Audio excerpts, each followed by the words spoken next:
Speaking of happy though, let's just get to it, man. Let's do If it. you don't know, if you've been living under a rock, and you did not realize that a trade happened today. A trade happened today, and I need all your thoughts. All right, and listen, the Pistons, they got our guy. They got Quentin Grimes. Grimes High, still Grimes High. They got Evan Fournier finally off the books. He's out of jail. They got Malachi Flynn, and they got 2 future second round picks. But the Knicks, oh wait, also they got Ryan Archie. I keep messing up his name. Ryan Archie Nakano. Archie Nakano. Archie Nakano. That's the best I've said it. Close enough. But the Knicks receive Alec Burks, who will be solidifying our bench, and Bojan Bogdanovic. So I got to start off with Dexter, what he thinks about the trade in general, pros, cons. Dare I say a grade? Do you want to grade this? Yeah, I could grade it. I'll grade it. It's a damn A+. And it's interesting how the trade came out. And I saw some people react to this very similar to me on Twitter, because I was like, first when it came out, it was like Grimes for Burks and Grimes in 2 seconds. Yeah, I didn't like Burks. that. I didn't like that. I was like, oh damn, that's a lot for Alec Burks. Like no shade to Alec Burks, but I was like, damn, that's a lot for him. So I said, wow. I think I tweeted something like a quote tweet, and I was like, wow, Grimes, they give Grimes to get Burks, like, Yeah. so that was a lot. But then when I saw the full details of the trade, I was like, oh no, okay. And it made sense, because I was like, the salary stuff kind of didn't match. And somebody had tweeted that. I mean, they were right about that. So shout out to whoever put that was on that early. But then when I saw they're getting Bogdanovic back, and they traded Flynn and, Ryan Arcidiacono, and I saw all that going, I said, okay, I like this. This is 2 role players, 2 guys that can shoot. I have some questions about Bogdanovic's defense, but I like this because they address their needs on the bench. The Knicks bench, which if you had looked at it, was actually struggling offensively, but playing really, really well defensively. That's the thing. They were in like the top of defense, the bench unit was. But they just, like, when Brunson was out, I was like, man, Brunson's going to get worn down. I think the Lakers game that we saw on Saturday was a print of what you could have seen a team do against Brunson for the rest of the season had they not gotten another ball handler and some help. And this is not what I'm about to say. This is not any shade to Tom Albright, who actually really, really likes a role player, and he's on a great value contract, and here to stay in this Knicks organization. He just is not ready to take on that responsibility of handling the ball when he needed another shot creator. And Dante was then having to do too much. And that's when you start to worry guys with the team building. It's nice when guys can step up, but you don't want to ask people to do too much. And even Brunson, who we all think is amazingly dope, you don't want him to be doing so much to the point where he's wearing down. So getting somebody like Alec Burks, who's played in this system, who understands it, is huge. He can knock down the 3. He's not going to be scared in big moments. Bojan Bogdanovic as well, too. Also a proven playoff performer. It's perfect. And then the thing I really like about this trade, you didn't really lose what you had in Evan Fournier, because one of the things I kept hearing around the Knicks was if they were going to make a trade at the deadline, they wanted to bring back somebody who had a longer term in their contract past this year, particularly with a significant amount of salary. In the event that they want to make a future trade, they could, because that was the thing. I think had they kept Fournier, they would have probably picked up that option and looked to then flip him. Now with Bogdanovic, because he has a partial guarantee that they can, if they don't want him, they can let him go before June 29th. I think it's only $3 million. But if they pick it up, then you have that salary on the books for next season. But if you want to flip him into something else and part of a larger trade, you can. So again, the Knicks still have all this flexibility. The best thing way to get an A for this is they did not even touch a first-round pick. It's crazy, guys. Crazy. They didn't have to give a first-round pick. I thought for 2 players they might have, but they didn't have to give a first-round pick, and they got 2 players that helped their team, one that might even help their team past this year, whether it's to get another trade. How is that not a win? You just got the bench, the offense got better. You're going to need that now with OG out. You're going to need that now with Randall out, and you're hoping those guys come back. But the strength of the Knicks now is depth, but they got back some of what they were missing once they traded away quickly off the bench. And I think that was the goal here at the deadline. They got that done. And these are 2 guys who were proven. And they fit into the Knicks. The Knicks had some veterans that fit in. I don't see how this is not an A+, man. I just like this. I mean, if you want to nitpick and tell me you gave it an A or A-, maybe you're mad they gave up 1 second-round pick more than you thought. I think you're tripping. But this is fine. I'd love to see the person that tells me they dislike this trade. I feel like I'd have to tell them I don't think they know what they're doing or what they're saying. So listen, this is a home run of a trade. And I think the big thing is the players work and they didn't give up first-round pick. Yeah. The Knicks have all their first-round picks. The Knicks have so much flexibility. They could move up in this year's draft if they want to add a young piece. And I hate talking about that because we'll see how the season plays out. Nobody, Dexter, come on. I don't know, man. I don't know. I'm just saying this team has been operating with competence, right? You can't look at the last regimes where you're like, man, they're gonna mess this up. And I understand why you felt that way. I'm just saying there's flexibility. They could move up, they could identify somebody, they could use that in the trade to get somebody. I do think they're star hunting, and they will. But the Knicks are in such a good position and for you Knicks fans out there, and I don't know if anybody in the chat is saying this, if you're mad at this trade because you don't think they got a star, the Knicks were not getting a star at the deadline. They were not. Everybody knew this, right? You guys had the homie Michael Scott on. Look, I love the lights that's going on for Lee right now. He's in party mode. You guys had Michael Scotto on. I had him on with me recently. I haven't talked to him the other day, and he said, look, it's likely going to be a smaller move. Alec Burks was one of the names that we had discussed. And everything I was hearing around the Knicks was it was going to be a smaller move. This was not going to be for a star. I think the Knicks know this is a very strong evaluation year once they got OG. We're going to see how this team performs, how healthy they are when they get to the playoffs. And then this team, they're going to evaluate. And they're going to see where they want to tinker from there. And what we're going to see as observers and media and content creators, we're going to see which other teams struggle in the playoffs, who flames out, what other star becomes disgruntled and one's out. The Knicks are in a great position. They didn't have to rush this. You know why, guys? Because there was no star out there to get that was available right now.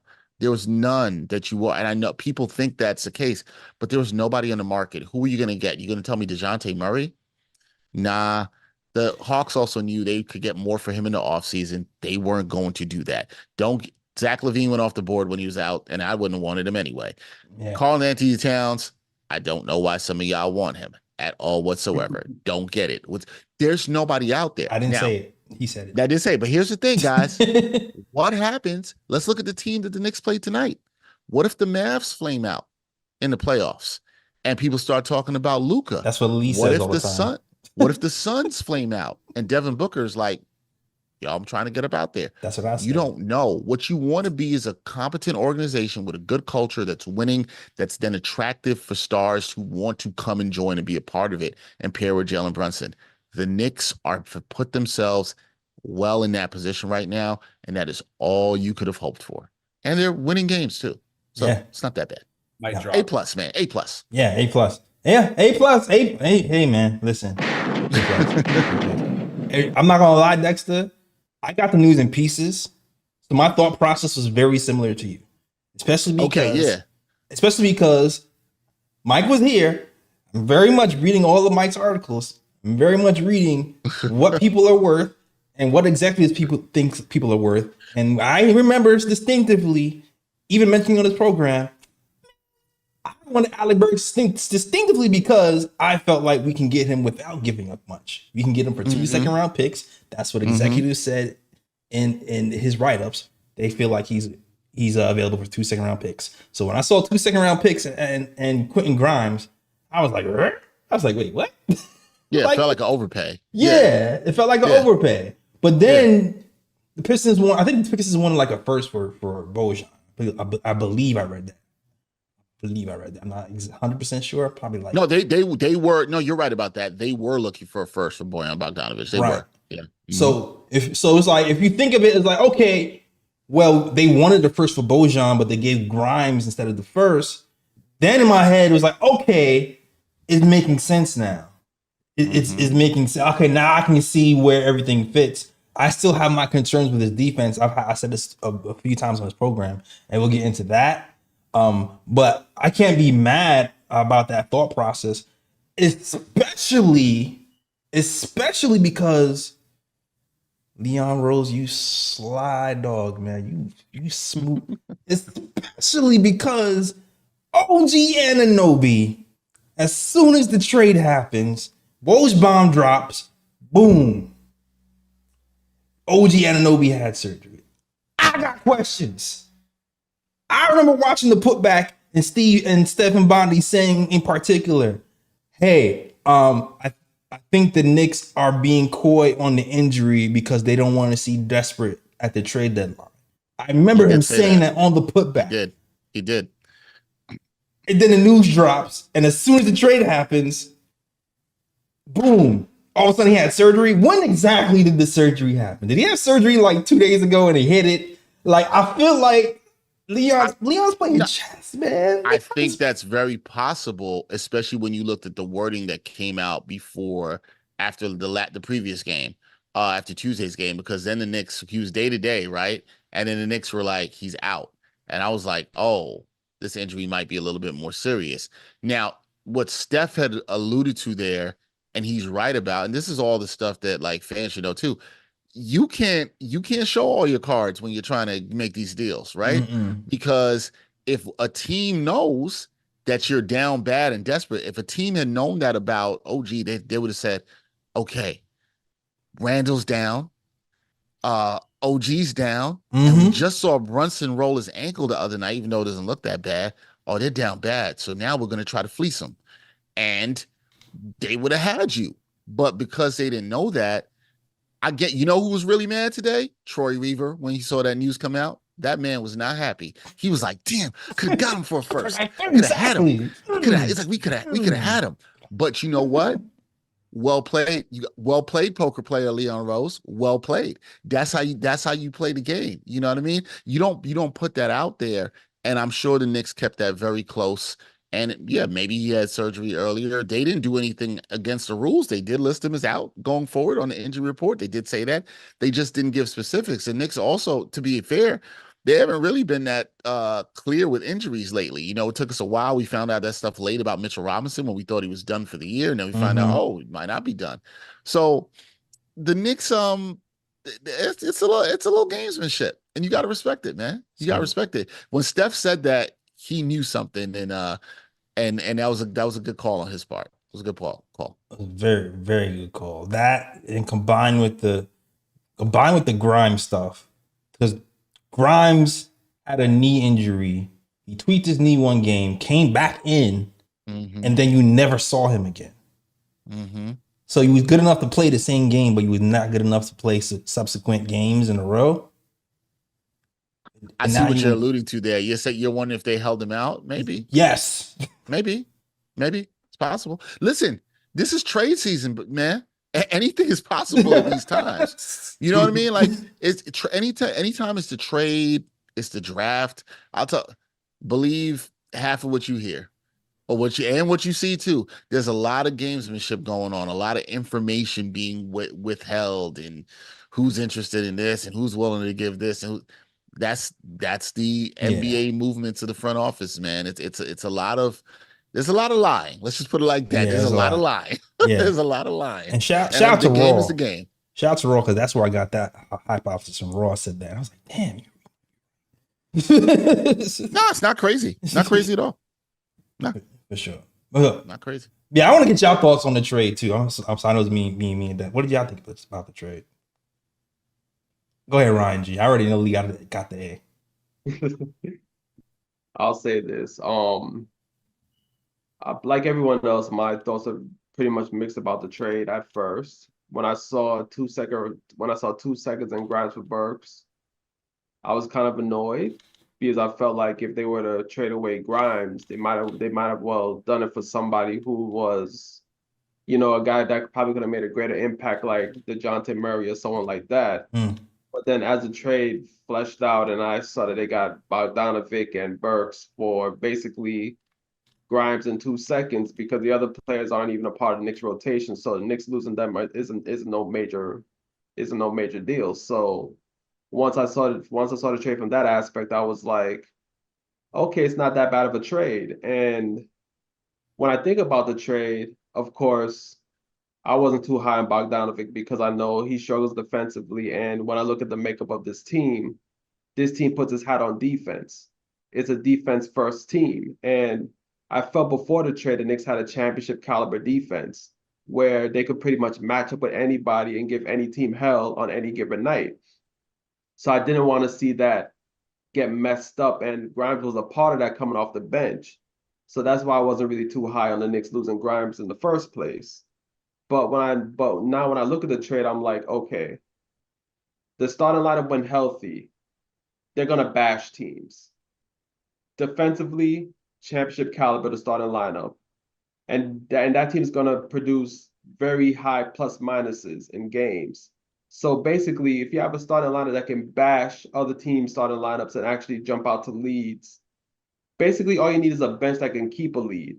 And the Knicks didn't have that once they traded away RJ and quickly. The bench is where they struggled. So when I thought about it, I was like, okay, then bringing in Bogdanovic and then bringing in Burks.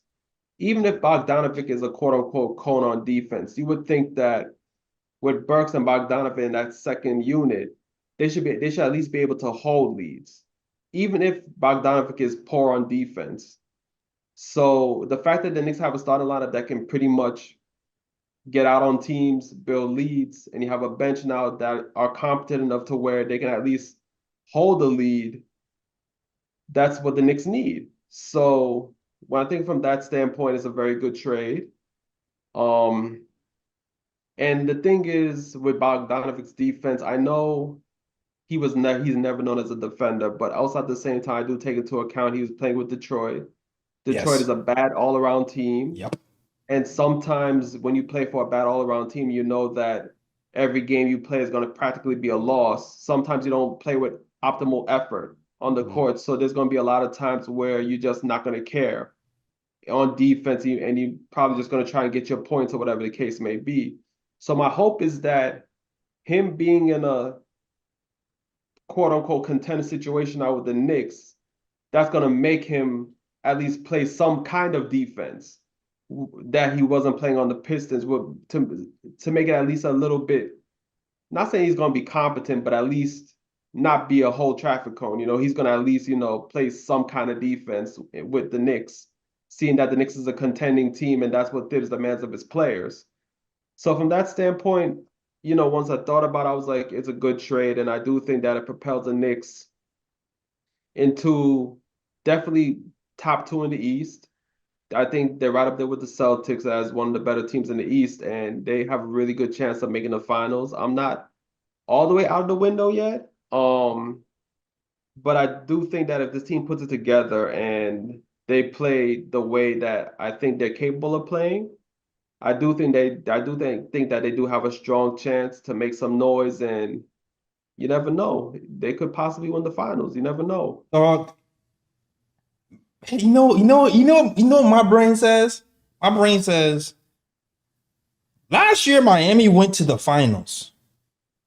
Last year the Knicks lost to Miami. Is this year's team better than last year's team? Yes. Yep. Yes, they are. If this year's team is better than last year's team, and last year Miami went to the finals, I think we have a shot. Like I said, it's just the Celtics. It's the Celtics. But like I said, we got somebody who can guard Tatum now. So that's like half the battle to me. One half of the battle is Tatum, and the other half of the battle is Porzingis. That's the way I really see it. But go ahead, Lee. All right. Let's get into this. A plus. This plus the OG trade plus the DiVincenzo signing, executive of the year for Leon Rose. Best exec in the game. I think he has surpassed Presti in the current here and now as the best front office leader in the NBA. All right. What I love about him is he does what other teams used to do to us. They pick up the phone, they call us, hey, we want this guy. Hey, you also want to throw in this other guy over here too? And then we end up giving him a piece that becomes a key cog in a championship team. I mean, think about J.R. Smith. Like, Cavs called Phil Jackson. They wanted J.R. They also got him on Shumpert, and Shumpert was just as huge as J.R. was, and that 2016 Cavs team winning it all. Leon does that now too. Calls Toronto. I want OG. Also, why don't you do me Precious as well? And look what Precious has done for us. He calls Detroit. We need Alec Burks as a backup playmaker. Oh, yeah. What about Bojan? Is he available too? These package deals of multiple players, the pinpointed fit and positional need, plus someone off the bench who gives you a brand new dynamic where now we got Precious in guard the 3-5, or Bojan now, who's a sniper, one of the best three-point shooters in the NBA, and gives you off the bench on-ball shot creation. Brilliant. I love my man Leon Rose. I am ready to call him the Don. Double blessings to my man Raw Hebrew Remnant for coining that phrase. Here's a few more things. I also want to give him credit. My man Dexter said a great point. He finds fit. He also finds fit not just on the court, but also in the front office. Major shout out, Walt Perrin, for finding and developing these young guys to become assets later on. Brock, for knowing how to manage this team for the first time in my fandom on the cap side. Yes. We know how to make these trades and all these contracts. We are still under $3 million under the cap threshold. That is a masterclass in managing not only your roster, but your pocketbook as well. And we know Dolan's all about, Dolan will pay whatever it takes. He don't care about the luxury tax holes, but Brock Auer allows us to be flexible with our contracts. And now that Bojan can lock into his $19 million next year, we replace that Fournier trade piece moving forward for a bigger deal down the line. Also, masterclass. Here's what the Knicks have. They have the only team with 5 guys with a minimum of 100 three-point attempts that are shooting over 40% from three. The only team in the NBA with 5 guys: Deuce Bride, Jalen Brunson, Bojan, Burks. Dante DiVincenzo, and Alec Burks. Those 5 guys are all shooting over 40% from three with 100 minimum attempts. Guess what else? You know who leads the NBA in points per touches? Bojan Bogdanovic.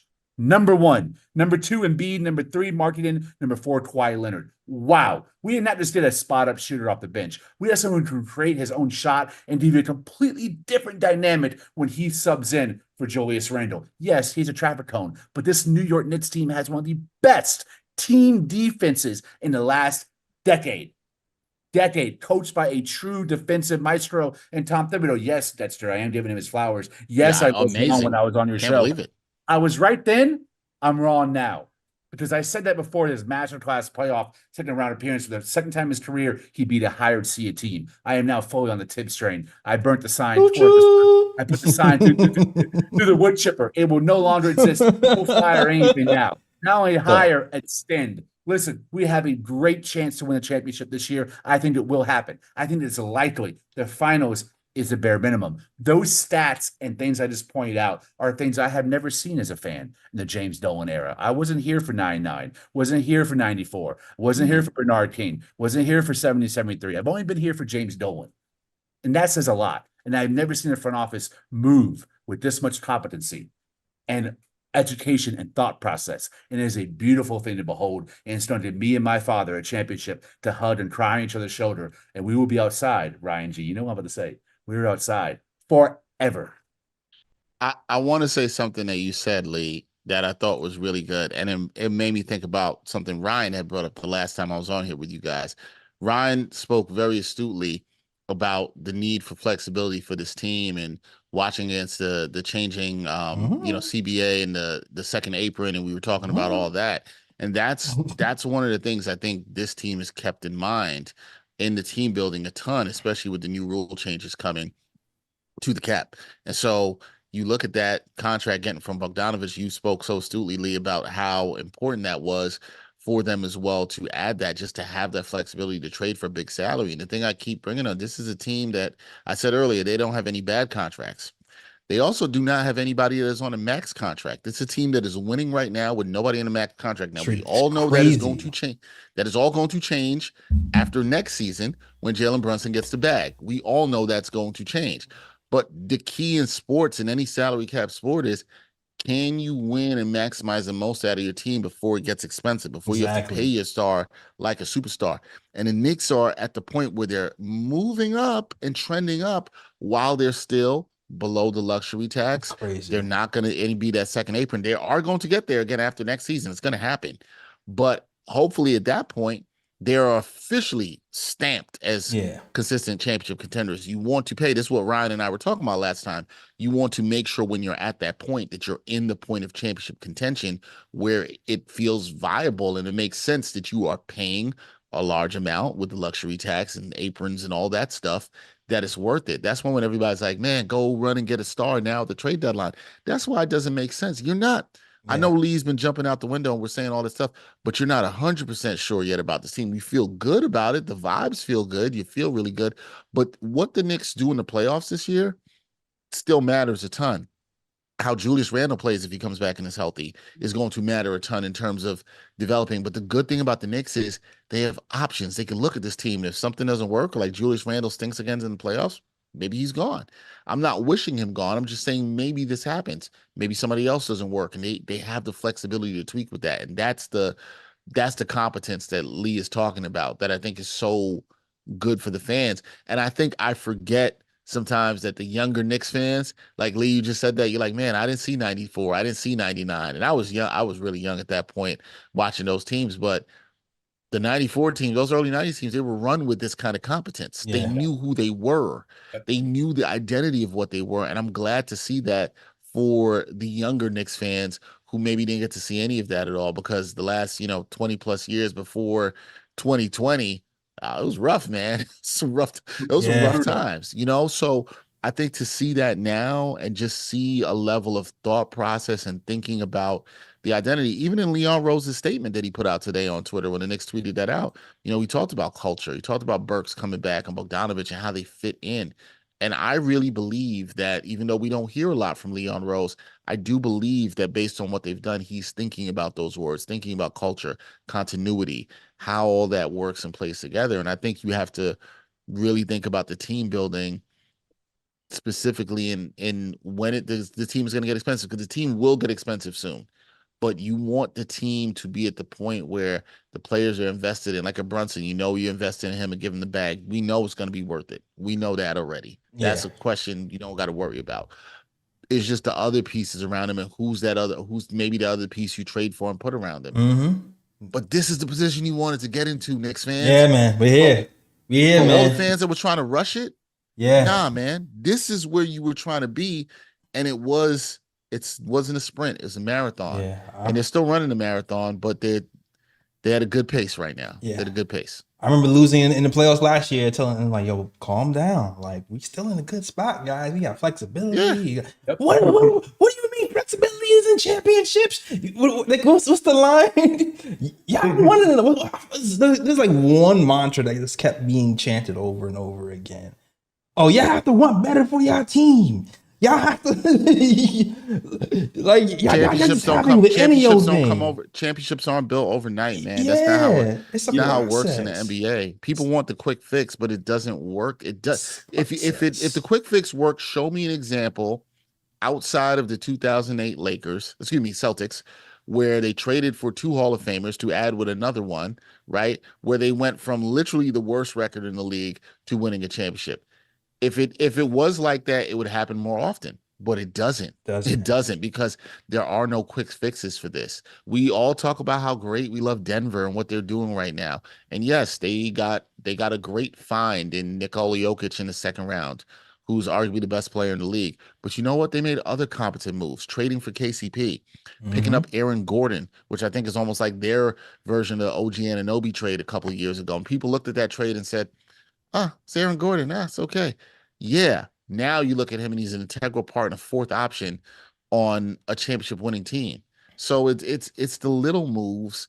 And I think this team has shown that. And I think there'll be more moves to come that you just hope, even if they get a little more success this year and they get to a conference finals, or dare I say a finals, which Lee wants, is that they still, I think we all want to see that, but I think we all it's want just it. That's just Lee. Yeah. Still trust the process, not to take from the Sixers. Trust to believe in your identity and what you're doing and what you're building.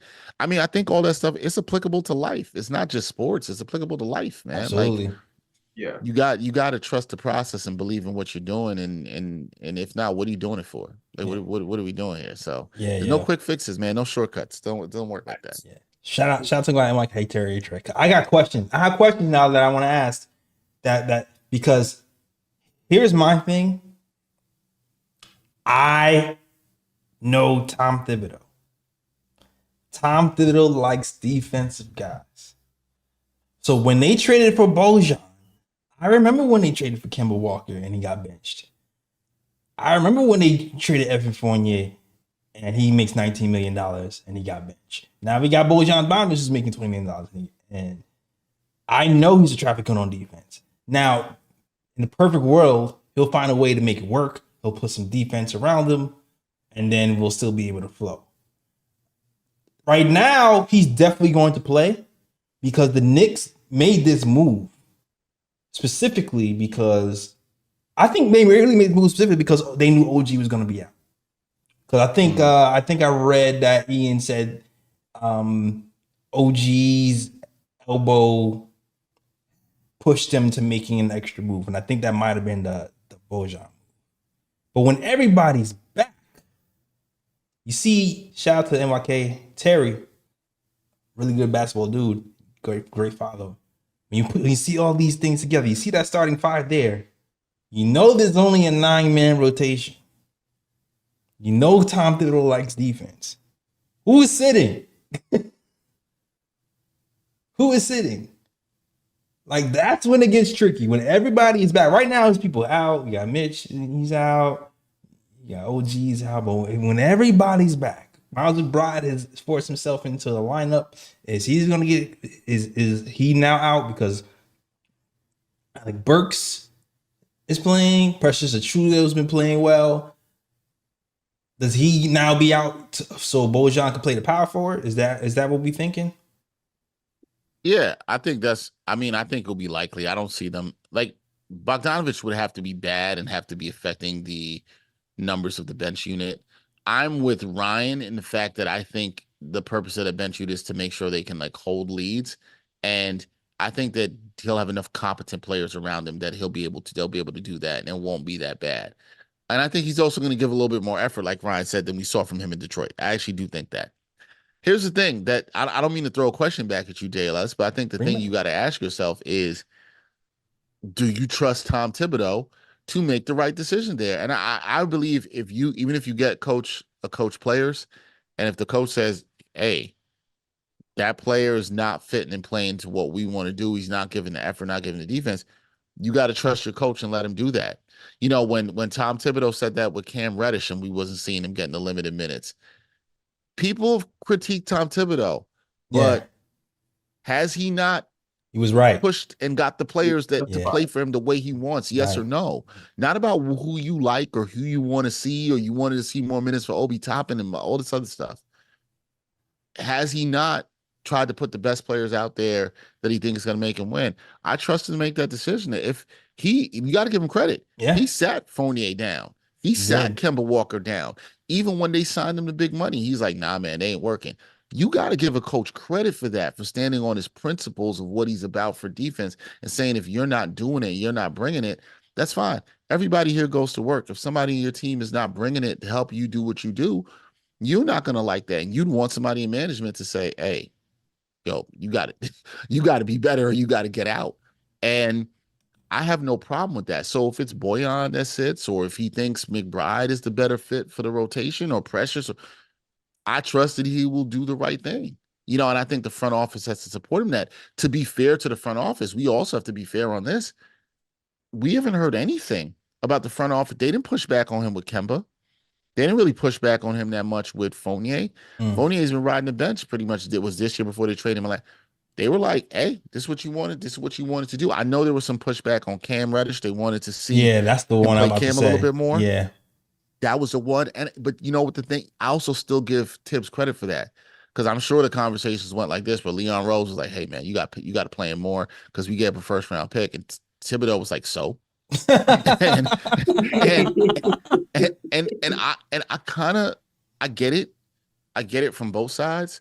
And you want your front office and your coach to be aligned, but the coach is the person that steers the ship. With the players to get what they have to get out of them on the court, right? He's the one that's in with them day in and day out. So I think it comes down to, like I said, I think the question asked Knicks fan, I'm tossing back at you, JLS, is, you know, do you trust Tibbs to make the right decision in that situation? I think the hypothetical situation you're bringing up is very, very likely. Like you said, when people come back, I think it's actually very likely. There's going to have to be a tough decision made. It's just when that decision comes, and if he says, hey, Bojan, you're not getting it done for me, Yeah, I think that's I still have a little bit. He's made the right decision. You're right. He's made the right decision. Uh, pretty much every step of the way. Even the ones that I kind of fought. When I look back at it, he made the right decision. Like even this year with the DiVincenzo starting for Grimes, it ended up being the right decision. Decision, absolutely. I was against that move too. I didn't Yeah, like that move. I didn't I like didn't that like that move move at either. first. I was not a fan of that move. And hey, you got to say when you're wrong. I was wrong on that. I did not like that move at all. I was discussing it with one of my boys, and I didn't like that move at all. I thought they should have kept Grimes because I liked his defense, and I also wanted to see. I think that was the last time I was on here. We were talking about that. I wanted to see his confidence get back up. But yeah, I got to give credit where credit is due, and you have to trust the coach to understand the pulse of the team and what the team needs. And it's going to come down to, like, I loved how Ryan broke it down about the numbers because there's a value, right? Like, are you going to value the scoring flexibility that Bogdanovic can bring and his shooting? But if the defense is really hurting that second unit where you're starting to see minus numbers, or as Ryan said, they're not able to hold leads, I think that's when you have to make a tough choice. Yeah. And if that's the case, then you have to say, hey, do I value defense more? Am I playing him less minutes? But that stuff all plays itself out. This is what the regular season's for, though, guys. Like this is Yeah, what the regular yeah. season's for. So you don't have to make those tough decisions when you're playing better defenses and offenses in the playoffs. And he's going to have a little bit of time to tinker that out. But I think we got to trust that he's going to make the right choice. And we've seen generally he's not going to make a choice that's going to hurt these units. He's going to do what's best for the units. And I think that's at least somewhat commendable. I can say it. Yeah, I rock with that. This is why Dexter's Dexter, man. He knows his stuff. I know a little something, just a little. He knows his stuff. He knows his stuff. I feel like I see Ryan and G and Lee nodding their head in agreement. I don't know if you guys have anything to add, or but I feel like Dexter might have said it all. But Dexter, breaking news. I trust Tibbs to make the right decision. No. He has shown it to me this far. You guys, I mean, you hit them all. You hit Cam, Obi. I'll take it a step further. I saw a limited ceiling for RJ Barrett, and no one knows what that ceiling was better than Tom Thibodeau. He's there in practice. He's there in games. He knows that guy in and out. And I think he saw the limited ceiling too. And he shipped as for the third option. I love the kid. Also love Grimes. I love everyone who's left except for Cam Reddish. So he moved off of RJ Barrett and brought in someone who actually fits that third option role efficiently in OG. Doesn't need shots, catch and shoot, corner three. That's how his offensive read and react is spread. He also did the same move with Grimes. I thought Grimes, we had this conversation a couple of games ago. I thought he hit his ceiling offensively. Thought he was a scared shooter, and I worried about that in the playoffs. We saw it last year. He was scared to shoot, and when he shot, it bricked. I was worried about that linchpin come playoff time. He replaced him with two guys that fit the mold of high basketball IQ, are very coachable, and are big game moment guys, and Burks and Bojan Bogdanovic. Bogdanovic, 38% career three-point percentage from in the playoffs. And not one playoff series, 8, 10 between Indiana and Utah and Brooklyn and now with us.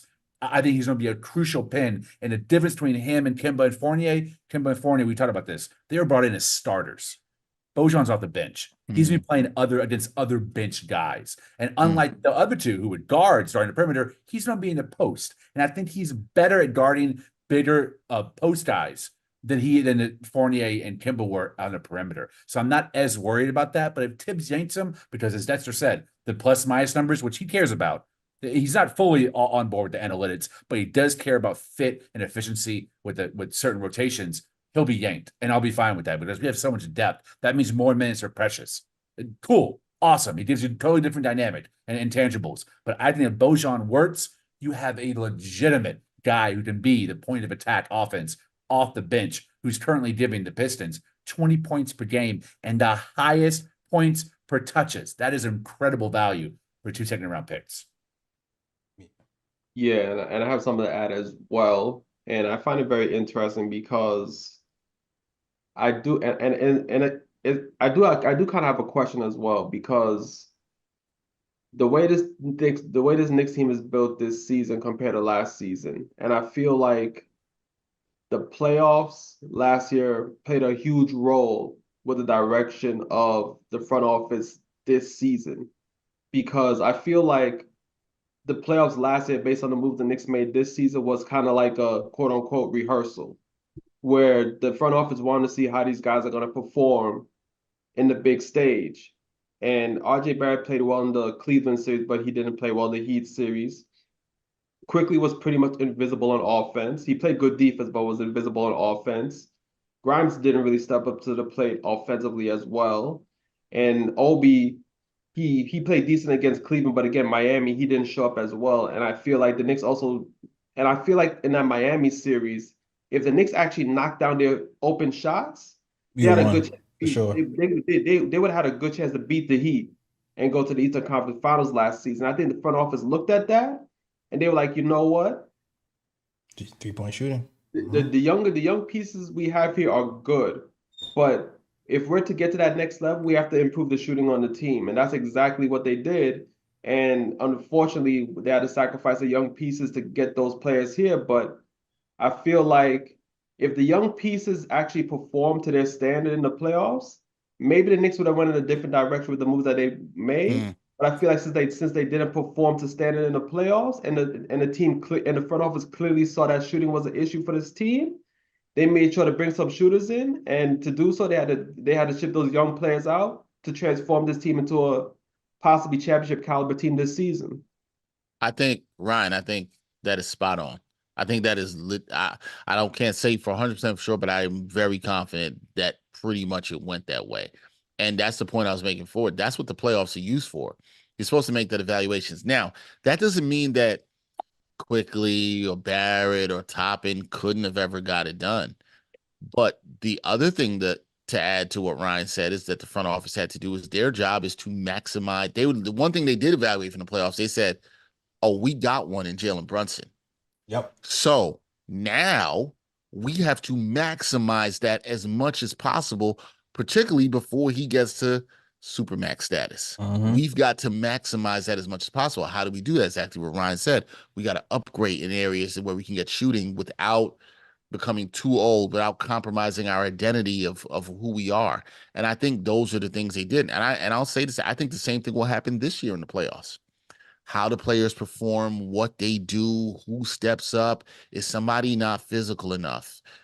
Does our offense look better when Mitch is on the floor as opposed to Hartenstein on the floor? These are things that are going to be evaluated in terms of how they tweak. And that's what good front offices do. They look at stuff. They don't stay in love with just because we drafted this person, we have to be in love with them. They're going to do to maximize the most around the star that works with their coach. And I think that's what they did. Ryan, I think you hit the nail absolutely on the head with that. And that's what competent teams do. And when you look at that, you can't say, and again, there were very few fans I saw this from today, but it's like, oh, our homegrown guys. No. Are you maximizing the most out of your star? Yeah. That's the question. You got a star, right? You got a star who showed that he is not scared in the moment in the playoffs. That's another thing that is major, major, major here. We still have questions about Julius Randle because we don't know if he can get it done in the playoffs or not. Yeah. Nobody's got that question about Brunson. Absolutely. Nobody. You're not worried about Brunson. Nope. If there's a game 7 for the Knicks tomorrow and Brunson's playing, I'm pretty sure every Knicks fan is like, yo, he's good. We good. We're not, you're not worried about that. Again, I think other players could have developed, but it's like, would you have time to wait for that with Brunson? And that's not a patience thing. It's just, this is maximizing the most you can out of your all-star, technically potentially superstar player. And that's the job that Leon Rose and the front office has to do. And I think they identified that by getting players that came in and did that. OG's a perfect fit because he's on the timeline with Brunson and Randall. So he's perfect. As you said, Lee, doesn't need the ball in his hands, can knock down the three, plays elite defense. And we all know there's not that many big wings. Everybody wants a big wing in the NBA, but there's not that many. And the Knicks got one without giving up a first-round pick, guys. That's crazy. Without giving up a first-round insane. pick. No, it's crazy. My brain goes to my brain is going crazy places, right? It's going everywhere, JLS. I see that. My brain's going to okay. The Randall injury upset me because of how he was playing. I felt like he was playing the best basketball of his life. I agree.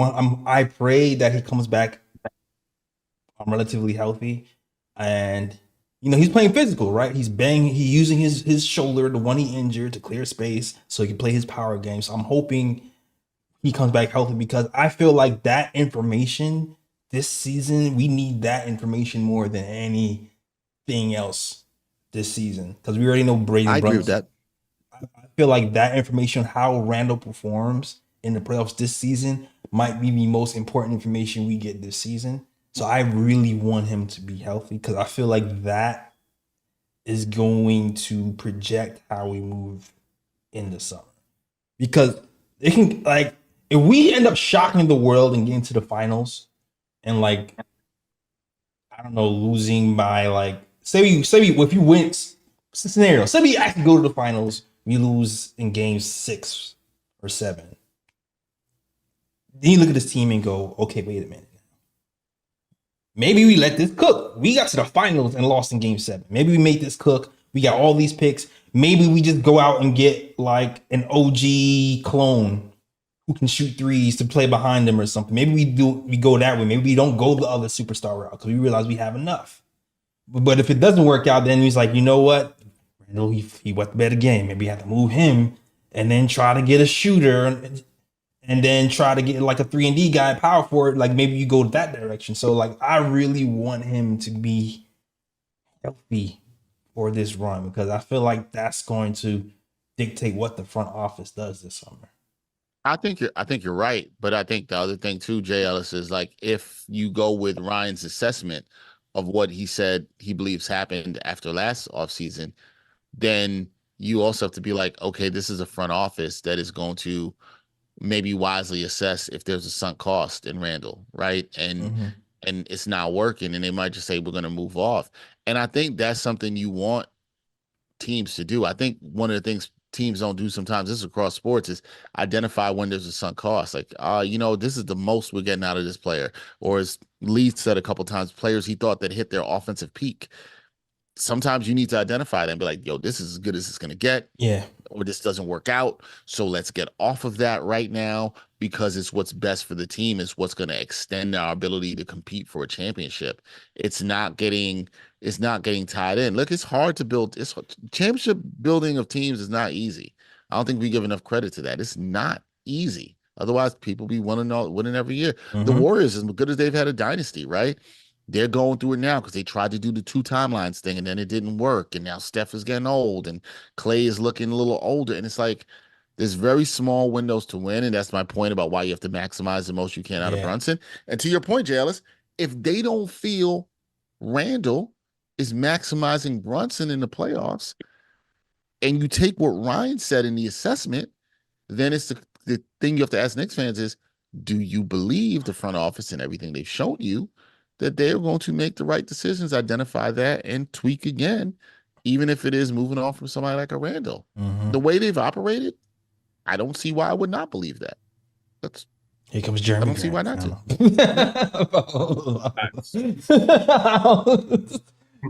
I don't see why not. Oh man, salute. I feel like we talked everything. Only thing I want to know is not even I want to know. I know what I want to see. Hartenstein is down, man. Hartenstein is again with the Achilles. Sims is also down. We have the buyout market coming. We just need to get Robin Lopez and call it a day, man. Like we need a big man because it's looking dire. It's going to be interesting to see what they do in the buyout market. I was talking about that. We'll see if Taj Gibson comes back, another 10-day contract. There's a couple names I think you get thrown around. You'll see Robin Lopez if they want to go with another big man. I think Sims will be back. He's just poorly sick. I think he has like the flu or something. I think it's just he's sick. And I really like Sims. That's another good draft pick that doesn't get talked about. Kyle Lowry, I've heard that name thrown around as well too. I think Lowry's going to want to go somewhere where he gets a little bit more minutes. He's not going to get that behind Brunson. Yeah. But I see why Knicks fans might think that. Villanova connection, kind of tough. We'll see. It wouldn't shock me if Kyle Lowry ends up in Philly. I see that. I feel like that might be a little bit more likely. Yeah, I can't see him to go back up Maxey there.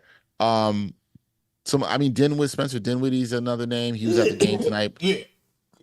But oh man, he's throwing up for Spencer Dinwiddie. Damn. Do you But know the vitriol? Dinwiddie trolled us for like years, man. he did it. He When he was did with it. the He Nets. enjoyed that. He enjoyed that. Yeah. Like when he was in the building today, I wanted the Dolan to treat him like he did Charles Oakley when he came. Oh. To the building. Oh man, Spence was trolling Knicks fans, but he's actually a good dude, man. He's actually a good dude. He trolls Knicks fans. He's actually a good dude. All right, since But I don't. But they said there's more interest between the Mavericks, which makes sense for the Mavericks too. They would need him, or the Lakers. I could see that. I don't know what the Knicks. The Knicks are going to look at the buy market. What about Marcus Morris, guys? How about that? Was somebody that I like Marcus Morris. Charlotte from Let's Talk Knicks brought that up to me today on the show, and she was like, "What about bringing him back?" And I was like, "That's not interesting. That's kind of interesting. A guy who can play the four, stretch a little. That's kind of interesting." That would give Bojan some like if he ain't some accurate. I mean, if he's not going to play any defense, at least he'll get some effort under Tibbs. I would like that.